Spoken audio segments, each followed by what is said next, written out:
Fortnite's Chrome season officially ends on December 3rd, and numerous leaks are saying downtime will last 2 entire days, which has only happened during Black Hole events. Those exact same leaks have confirmed a brand new map called Asteria, also set to release in December, and this new island has raised a lot of eyebrows. The codename fits the pattern of Greek Battle Royale maps, with Apollo, Athena, and Artemis being the names of previous chapters. While some originally thought it was for Creative 2.0, thanks to some incredible foreshadowing, it's possible this is secretly the reveal of Chapter 4, and the evidence has stacked up quite a bit lately. Last year we saw the introduction of the Last Reality, led by a mysterious villain called the Cube Queen. She used dark energy to spread corruption all over the island, taking over POIs, and summoning cube monsters to destroy everything. And if this sounds familiar, it's because that's exactly what's going on right now. The Herald has made her debut, bringing the power of Chrome. And just like the Cube Queen, she arrived with an ominous music pack, wants nothing to remain, and even the teasers are almost identical. Back then, Epic hinted towards the next chapter by writing, "The staff has ended countless realities, soon the island will join them," and now we have the Herald's descriptions with the exact same foreshadowing. This time the Nothing is coming, and it'll be the last light you'll ever see as the final cut awaits. If you're still not convinced, a year ago Chapter 2 gave us a loading screen called the Queen's Court, and its description was, "Nothing shall remain." This villain called the Nothing has appeared in every single chapter and event. We saw it during the Black Hole, the Island Flip, and now the Chrome season. So what is the Nothing? At first everyone assumed it was just a name for the destruction of reality, until a few weeks ago when something happened that changed what we knew. One of the Season 4 characters named Bites was called upon by a mysterious voice, asking him to do tasks in order to become a warrior. Well, this also seems familiar. It's because the same thing happened in Chapter 2 Season 6. Remember Raz, who found a shard of the cube, became corrupted, and eventually turned to Chrome? Well, according to the voice in the TV, Bites is the first in generations to survive this journey. As the quests continue, he slowly loses his identity and feels all control over his body slip away. He's proved himself worthy to the cause, and the voice finally reveals itself as the Nothing, but more importantly, it knights him as a warrior of the Last Reality. It's looking like Bites and the Herald are going to achieve what Raz and the Cube Queen never could.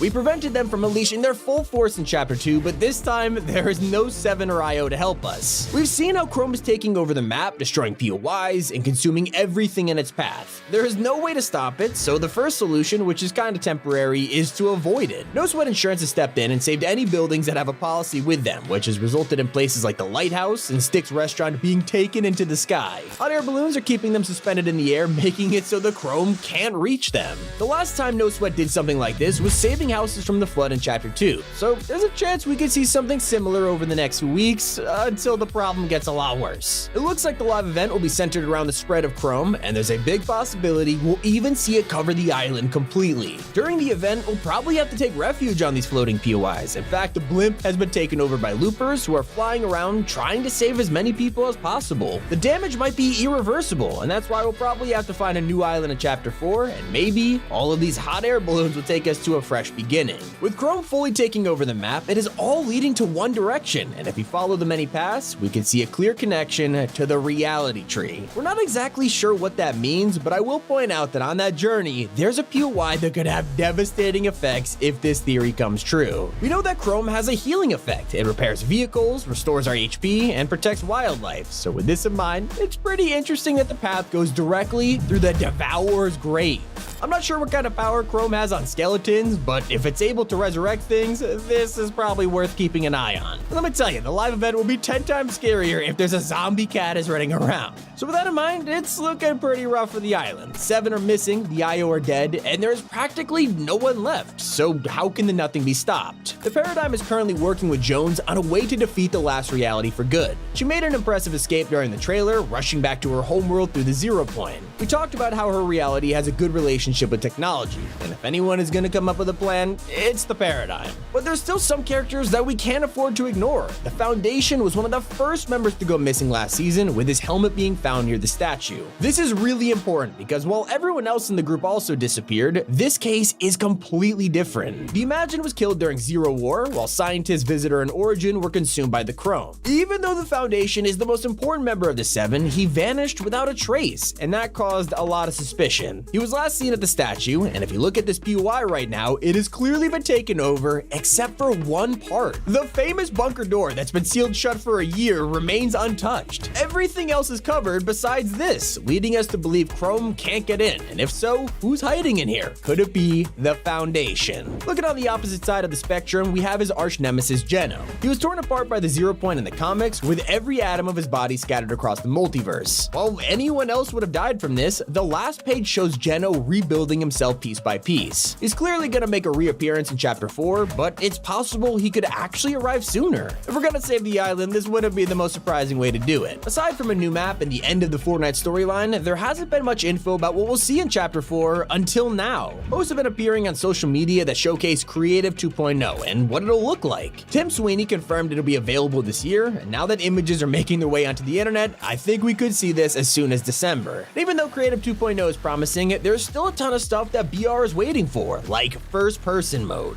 This has been in development for years, and recently Epic has been working on it non-stop. With the launch of a new chapter, they like to switch up the gameplay, and there's definitely a pattern here. In the past, it has been movement changes like swimming and sliding, or revolutionary gameplay changes like no builds and mantling. For Chapter 4, I definitely see first-person making its debut. It's already in Save the World, we've seen it in live events, and you could even access it in replay mode, so it's gotta be close to finished. We were also waiting for the arrival of the leaked motorbike and skateboarding feature that had animations in the files, but just never released. I mean, can you imagine how cool it'd be to ride around the island on a dirt bike? And so don't even get me started on the Saddler. This thing has been in the files for way too long, and we all forgot about it until it was updated with an image showing some sort of grapple gun. Alongside it, we got fresh leaks of an upcoming flying animal, and that is supposed to come out this season. If it doesn't make an appearance in the coming weeks, we are definitely gonna see it in Chapter 4. One of the most obvious additions to the game will be Winterfest. In fact, Epic has already begun work on this year's holiday event. With Paradise ending on December 3rd, this is officially confirmed to be a part of next season. But we are all waiting for Fortnite's 4th game mode. Right now, we have Save the World, BR, and Creative. But last year, an open world RPG mode was leaked, showing off a huge map, different classes, and unique art styles. On the less ambitious side, we're also gonna get the big battle and training ground LTMs. Considering Fortnite has been missing a tutorial for like 5 years, it would be perfect with the launch of a new chapter, especially if it lets us train for the new mech. It is codenamed Pladehawk, and some have speculated that it'll be a Transformers crossover, and that seems more likely than ever. Originally, Pladehawk was assumed to be an upcoming Iron Man Hulkbuster, but that turned out to be a skin instead, so who knows what this mysterious mech is for. And there's a collab that surprisingly hasn't happened yet and was supposed to release weeks ago. Leakers were excited when they discovered an unused mythic lightsaber in the files, and when the Season 4 trailer debuted, our suspicions were confirmed. In the background, you could find a back-to-tank Easter egg hinting at Luke Skywalker coming to the game. He has got to show up between now and Chapter 4. The entire community will be shocked if it doesn't happen. But don't get too worried, because we might have an even better crossover in store for us. On the island, we could find Grim Gables, a new Halloween POI that serves as the lair of the Inquisitor. This boss is just for Fortnite mares and isn't really storyline related, but what's inside the house is where you need to pay attention. Originally, we all saw this grandfather clock, which reminded us of Vecna from Stranger Things. Although everyone was arguing over whether this was just a coincidence or an actual reference, but then it turned out the clock face was upside down on purpose, and just days ago, people stumbled upon a sealed-off room that went undiscovered for weeks. When they looked inside, nobody expected to find an entirely upside-down room. If this isn't teasing a Stranger Things crossover in Chapter 4, then Epic are the biggest trolls of all time, because seriously, this Easter egg, it couldn't get any more obvious. Let me know what you guys want to see in Chapter 4, but with that said, it's been Tommy. Keep it here on Top 5 Gaming.